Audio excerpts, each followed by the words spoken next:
नमस्कार, स्वागत है आपका मैकटेक आईटीआई यूट्यूब चैनल में। मैकटेक आईटीआई यूट्यूब चैनल में हम इंडस्ट्रियल ट्रेनिंग इंस्टीट्यूट के सभी ट्रेड्स से रिलेटेड एग्ज़ाम के इम्पॉर्टेंट क्वेश्चंस के लिए वीडियो बनाते हैं। आज का विषय है पेंटर जनरल ट्रेड थ्योरी में ये पहला ऐसा वीडियो है जिसमें हम इम्पॉर्टेंट क्वेश्चंस लेकर के आए हैं।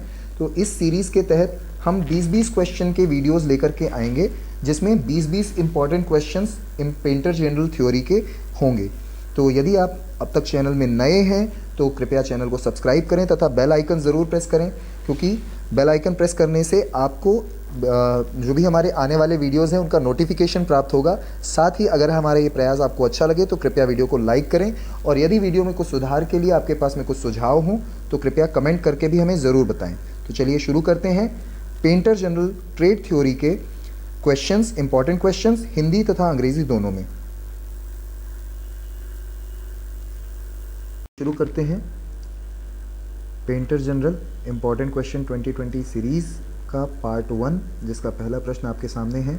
विच personal protective equipment protects the body? कौन से व्यक्तिगत सुरक्षात्मक उपकरण शरीर की रक्षा करते हैं?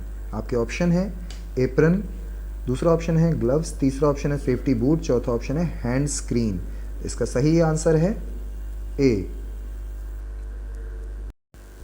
अगला प्रश्न आपके सामने है। Which PPE is required for protection of legs? पैरों की सुरक्षा के लिए कौन सा पीपीई आवश्यक होता है? आपके ऑप्शन है सैंडल, दूसरा ऑप्शन है कैनवास शूज़, तीसरा ऑप्शन है सेफ्टी शूज़, चौथा ऑप्शन है चप्पल।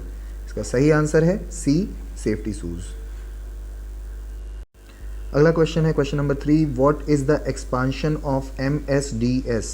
एमएसडीएस का विस्तार क्या है? फुल फॉर्म पूछ रहा है यहाँ एमएसडीएस का। पहला ऑप्शन है मैनेजमेंट सेफ्टी ड्राफ्ट स्टैंडर्ड, दूसरा ऑप्शन है मैनेजमेंट सेफ्टी डाटा शीट, तीसरा ऑप्शन है मैनेजमेंट सेफ्टी डिवाइस स्टैंडर्ड, चौथा ऑप्शन है मटीरियल सेफ्टी डाटा शीट। इसका सही आंसर है D, material safety data sheet. अगला प्रश्न, प्रश्न नंबर 4। Who develops the MSDS? MSDS को कौन विकसित करता है? पहला ऑप्शन है एम्प्लॉय, दूसरा ऑप्शन है मैन्युफैक्चरर, तीसरा ऑप्शन है कॉन्ट्रैक्टर, चौथा ऑप्शन है इंजीनियर। तो इसका सही आंसर है बी, मैन्युफैक्चरर। एमएसडीएस को मैन्युफैक्चरर जो है वो विकसित करता है। प्रश्न नंबर 5 आपके सामने है। Which type of occupational health hazard belongs to noise? किस प्रकार का व्यावसायिक स्वास्थ्य खतरा शोर से संबंधित है? पहला ऑप्शन है फिजिकल हजार्ड, दूसरा ऑप्शन है केमिकल हजार्ड, तीसरा ऑप्शन है बायोलॉजिकल और चौथा ऑप्शन है मैकेनिकल हजार्ड। तो इसका सही आंसर है A, physical hazard. Next question is which type of occupational health hazard belongs to infection?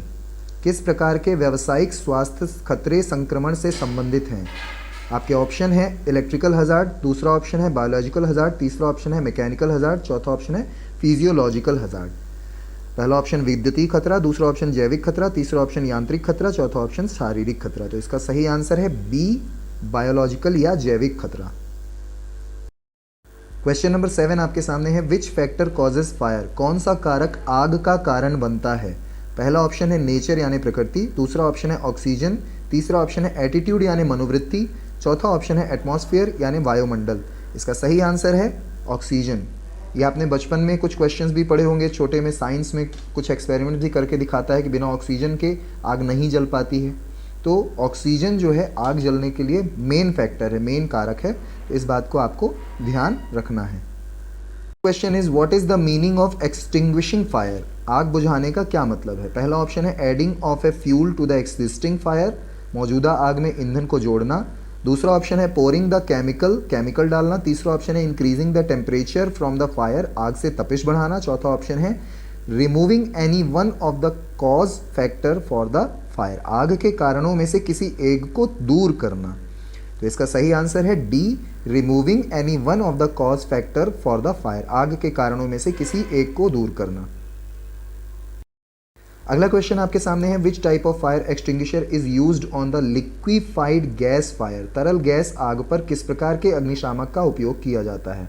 आपके ऑप्शंस हैं क्लास ए फायर, दूसरा ऑप्शन है क्लास बी फायर, तीसरा ऑप्शन है क्लास सी फायर, चौथा ऑप्शन है क्लास डी फायर। इसका सही आंसर है class C fire. Next question is which method is suitable to extinguish fire of flammable liquid? ज्वलनशील तरल पदार्थों की आग बुझाने के लिए कौन सी विधि उपयुक्त होती है? पहला ऑप्शन है कूलिंग यानी शीतलक, दूसरा ऑप्शन है स्टार्विंग भूख से मरना, तीसरा ऑप्शन है कवरिंग, चौथा ऑप्शन है स्मूदनिंग। इसका सही आंसर है स्मूदनिंग। प्रश्न नंबर 11 आपके सामने है, what is the purpose of extinguishing agent material. Agent सामग्री को बुझाने का उद्देश्य क्या है। एक्सटिंग्विशिंग एजेंट मटीरियल की का उद्देश्य क्या होता है, पर्पस क्या होता है। तो आपका पहला ऑप्शन है to put out the fire, आग बुझाने के लिए। दूसरा ऑप्शन है to reduce the heat of fire, आग की गर्मी को कम करने के लिए। तीसरा ऑप्शन है to increase the heat of fire, आग की गर्मी को बढ़ाने के लिए। चौथा ऑप्शन है to protect the fire extinguisher. तो इसका सही आंसर है A, to put out the fire. प्रश्न नंबर 12 आपके सामने है, which type of fire extinguisher is suitable for the fire on the electrical equipment. विद्युत उपकरण पर आग बुझाने के लिए किस प्रकार का अग्निशामक यंत्र उपयुक्त है।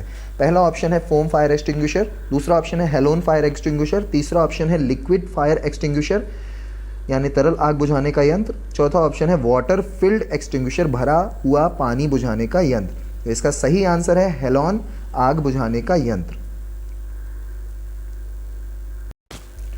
प्रश्न नंबर 13 आपके सामने है, what is the correct method of preventing the fire at once. एक बार में आग को रोकने की सही विधि क्या है।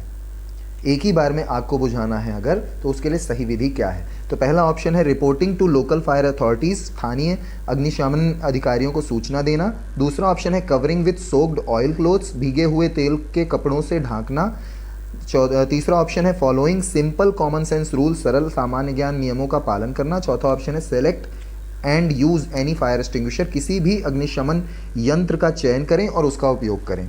तो इसका सही आंसर होगा कॉमन सेंस का इस्तेमाल करना। तो following simple common sense rule, क्योंकि कई बार हम लोग अपनी असावधानी की वजह से भी बड़ी बड़ी दुर्घटनाओं को बढ़ावा देते हैं। तो यदि इस तरह की कोई भी घटना घटित हो रही है, होने वाली है या आपके सामने होने जा रही है, तो उस कंडीशन में आपका कर्तव्य ये बनता है कि आप सिंपल कॉमन सेंस लगा करके भी उस दुर्घटना से बच सकें।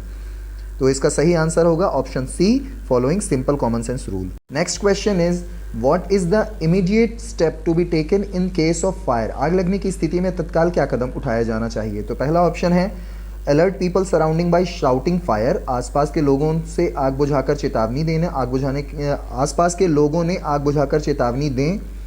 दूसरा ऑप्शन है इन्फॉर्म द फायर सर्विस और arrange to inform, fire service को सूचित करें या करने की व्यवस्था करें। तीसरा ऑप्शन है close the door and Windows but not lock them, दरवाजे और खिड़कियां बंद कर लें लेकिन उन्हें लॉक ना करें। चौथा ऑप्शन है identify the type of fire and use the fire extinguisher, आग के प्रकार को पहचानें और आग बुझाने का यंत्र उपयोग करें। देखिए ये क्वेश्चन थोड़ा सा कंफ्यूजन वाला ज़रूर है। इसमें आप देख सकते हैं एक सबसे जो रेमेडियल एक्शन जो होता है, इमीडिएट एक्शन जो होता है, वो तो ये होता है कि जहाँ कहीं अगर आग लगी है तो सबसे पहले आसपास के लोगों को आग को वहाँ से हटाया जाए। आग से ज़्यादा दुर्घटनाएं ना हो, इससे लोगों को अलर्ट किया जाए, तो वहाँ से हटाने के लिए सबसे पहले जिम्मेदारी होती है। लेकिन इसका चौथा ऑप्शन भी सही है कि आग के प्रकार को पहचानें और आग बुझाने के यंत्र का उपयोग करें। लेकिन इसमें सही ऑप्शन जो है वो पहला वाला होगा कि लोगों को अलर्ट करें, आसपास के लोगों को अलर्ट करें आग से, क्योंकि जब तक आप आग को पहचानेंगे और बुझाने का प्रयास करेंगे तब तक हो सकता है कि कोई व्यक्ति, कोई भी वहाँ पर उपस्थित मौजूद व्यक्ति आग की जद में आ जाए, तो उस कंडीशन में नुकसान हो सकता है। तो इसलिए पहला ऑप्शन ही इसका सही ऑप्शन होगा। अगला प्रश्न आपके सामने है, ये एक चित्र आपके सामने दिख रहा है, ये एक सिंबल है। ये सिंबल आपको क्या दर्शाता है यहाँ पर आपको बताना है। तो what does the symbol of road sign represent, ये किस प्रकार का सड़क चिन्ह है जो, और ये जो सड़क चिन्ह है ये क्या दर्शाता है। तो पहला ऑप्शन है आपका स्टॉप यानी रुकें, दूसरा ऑप्शन है गिव वे रास्ता दें, तीसरा ऑप्शन है टेक यू टर्न लें, चौथा ऑप्शन है ओवरटेकिंग प्रोहिबिटेड, ओवरटेक करना प्रतिबंधित है। तो इसका सही आंसर होगा डी, ओवरटेक करना प्रतिबंधित है। प्रश्न भी आपके सामने एक चित्रात्मक प्रश्न है जिसमें एक सिंबल बना हुआ है। यहाँ पर आपको बताना है कि ये सिंबल किस प्रकार का सेफ्टी साइन है। What is the name of basic safety sign. तो पहला ऑप्शन है वार्निंग साइन, दूसरा ऑप्शन है मैंडेटरी साइन, तीसरा ऑप्शन है प्रोहिबिशन साइन, चौथा ऑप्शन है इंफॉर्मेशन साइन। तो इसका सही आंसर है डी, इंफॉर्मेशन साइन। प्रश्न नंबर 17 भी एक चित्रात्मक प्रश्न है। यहाँ पर भी आपको साइन, रोड साइन एक दिया हुआ है, इस रोड साइन का नाम आपको बताना, what is the name of road sign, road sign का नाम क्या है। पहला ऑप्शन है गार्ड यानी रक्षक, दूसरा ऑप्शन है स्कूल, तीसरा ऑप्शन है अनगार्ड, चौथा ऑप्शन है पेडेस्ट्रेन क्रॉसिंग, पैदल चलने वालों का मार्ग। तो इसका सही आंसर है डी, पेडेस्ट्रेन क्रॉसिंग, पैदल चलने वालों का मार्ग। आमतौर पर ये साइन आप लोगों को जेब्रा क्रॉसिंग वगैरह में देखने के लिए मिलेंगे, तो ये पेडेस्ट्रेन या पैदल चलने वालों के मार्ग का साइन है। Next question is, which traffic light signal greens allow arrow means? Which traffic light signal green arrow means? कौन सा traffic light signal green arrow का अर्थ है? Stop at the line, line पर रुकें। दूसरा ऑप्शन है you may go on the way is clear, आप रास्ता साफ होने पर जा सकते हैं। तीसरा ऑप्शन है you may go on the direction shown by the arrow, आप तीर द्वारा दिखाई गई दिशा पर जा सकते हैं। चौथा ऑप्शन है stop wait behind the stop line on the carriageway, गाड़ी के रास्ते में स्टॉप लाइन के पीछे रुकें। इसका सही आंसर है आप तीर द्वारा दिखाए गए दिशा पर जा सकते हैं। प्रश्न नंबर 19 आपके सामने है, what is the purpose of marking lines on road? सड़कों पर लाइनों को चिन्हित करने का उद्देश्य क्या है? तो आपके पहला ऑप्शन है stop a vehicle coming from front, सामने से आ रहे वाहन को रोकें। दूसरा ऑप्शन है direction warn to the moving vehicles, चलते वाहनों को दिशा की चेतावनी दें। तीसरा ऑप्शन है stop A vehicle approaching from behind, पीछे से आ रहे वाहनों को रोकें। चौथा ऑप्शन है not to overtake in the vicinity of pedestrian crossing, पैदल पार के आसपास के क्षेत्र में आगे निकलने के लिए नहीं है। तो इसका सही आंसर है D, not to overtake in the vicinity of pedestrian crossing, पैदल पार के आसपास के क्षेत्र में आगे निकलने के लिए नहीं है। प्रश्न नंबर 20 आपके सामने है, which factor is responsible for collision? टक्कर के लिए कौन सा कारक जिम्मेदार है? पहला ऑप्शन है ट्रैफिक सिग्नल, दूसरा ऑप्शन यानी यातायात संकेत, दूसरा ऑप्शन है पेडेस्ट्रेन लाइन यानी पैदल यात्री लाइन, तीसरा ऑप्शन है lack of skill of driver, चालक के कौशल का अभाव, चौथा ऑप्शन है trees on the side of road, सड़क के किनारे पेड़ों का होना। इसका सही आंसर है C, lack of skill of driver, चालक के कौशल का अभाव।